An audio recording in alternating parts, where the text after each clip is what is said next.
buat kami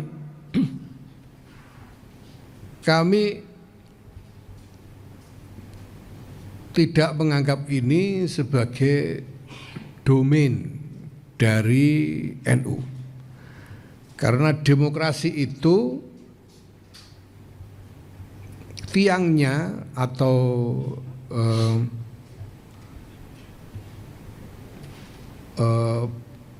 pondasinya adalah partai-partai politik. Ini silakan.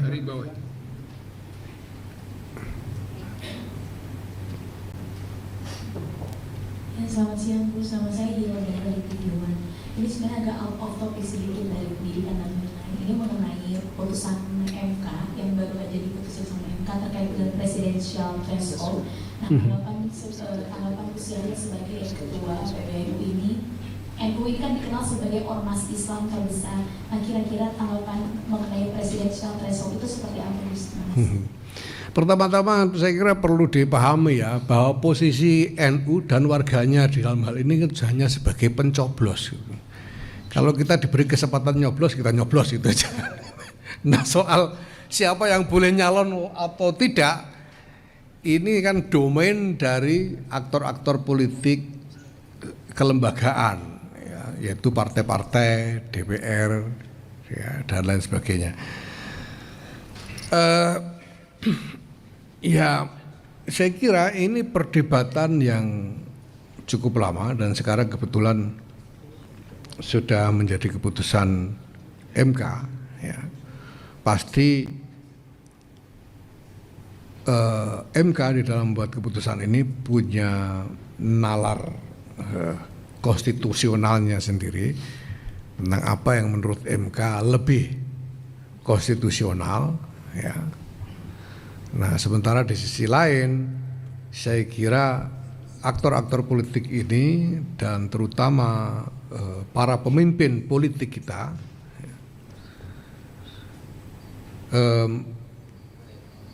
mempunyai visi tentang bagaimana konstruksi politik Indonesia ke depan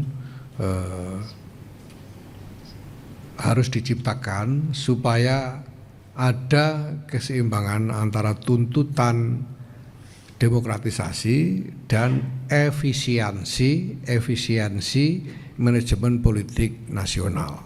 Ya. Kita tentu tidak hanya berpikir pokoknya asal demokrasi dengan mengorbankan katakanlah sistem politik yang tidak efisien gitu ya. Tentu tidak, ya. Tapi harus ada perimbangan tentang hal itu. Saya kira ini menjadi gagasan dari para pemimpin politik. Nah, buat kami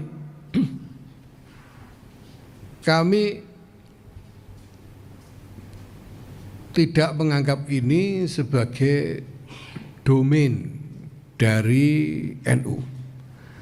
Karena demokrasi itu tiangnya atau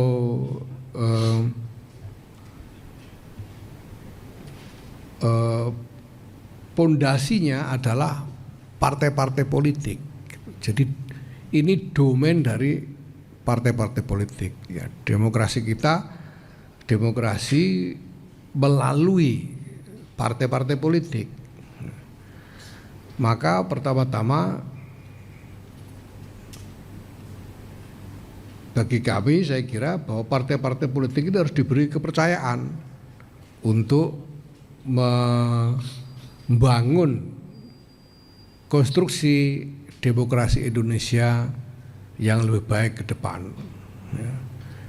Karena tidak mungkin demokrasi bisa berjalan tanpa partai-partai politik yang dipercaya oleh rakyat. Nah, kita butuh partai politik yang kuat dan kita butuh adanya kepercayaan atau trust dari rakyat kepada partai-partai politik ini sebagai jembatan yang menyambungkan aspirasi dari rakyat ini kepada agregasi politik di tingkat negara dan pemerintahan. Nah, sekarang sudah ada keputusan MK seperti itu. Nah, tentu selanjutnya ya tergantung bagaimana lembaga-lembaga politik yang ada, mulai dari partai-partai, DPR, MPR, pemerintah di dalam merespon keputusan MK ini dan sampai kepada bagaimana nanti implementasinya di dalam pelaksanaan pemilu atau pemilihan presiden itu sendiri. Terima kasih. Terima kasih. Soal libur ini yang libur apa gitu loh. Sekolah, kalau sekolah itu sekolah yang mana? Nah, ya sekolah formal yang libur kan, selama 9 penuh. Jadi ya wacana, tapi kita udah pernah sekolah libur 9 penuh itu dulu sudah pernah. Tidak libur juga sudah pernah. Ya. Dan kita sudah tahu apa yang kemudian bisa dilakukan selama liburan itu, sehingga saya kira ada evaluasi lah sejauh mana waktu libur selama Ramadan itu bisa memang lebih bermanfaat bagi anak-anak sekolah. Nah, maka menurut saya tergantung libur itu diisi apa. Kalau suruh libur, suruh tidur di rumah saja kan ya itu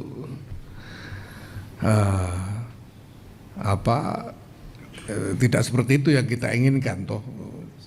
Karena kenyataannya sekolah sambil puasa juga enggak apa-apa, itu sudah kita coba juga enggak apa-apa. Nah, kalau libur itu selama libur disuruh apa itu masalahnya. Ya. Nah, ini yang saya lihat selama ini belum pernah ketemu model yang bisa diandalkan.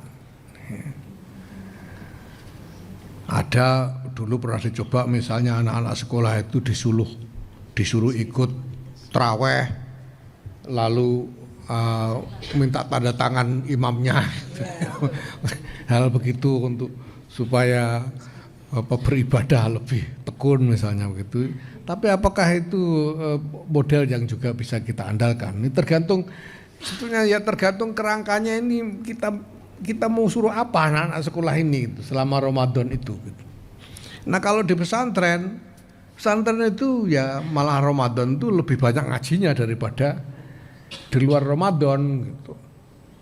Kalau di luar Ramadan itu ngaji paling-paling sehari 3 kali kalau pesantren rasional itu ya.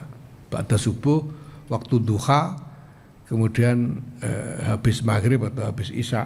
Tapi kalau Ramadan itu sehari bisa 6-7 kali ngajinya itu, bisa sampai jam 12 malam menjelang sahur baru selesai. Jadi menghabiskan, karena idenya adalah